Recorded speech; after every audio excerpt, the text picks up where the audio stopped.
Bakit ko ba babaguhin ang sarili ko? Para lang mahalin ako ng lahat?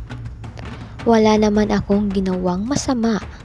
Hindi ako katulad ng iba na akala nagbago na, pero plastic at pakitang tao lang pala sa harap. Ang sa akin lang, nagpapakatotoo lang ako, di bali di ako magustuhan ng iba. Ayaw ko kasi magkunwari sa lahat, kahit hindi naman tama. Di bale, konti lang nagmamahal, at least, totoo sila nagmamahal sa akin.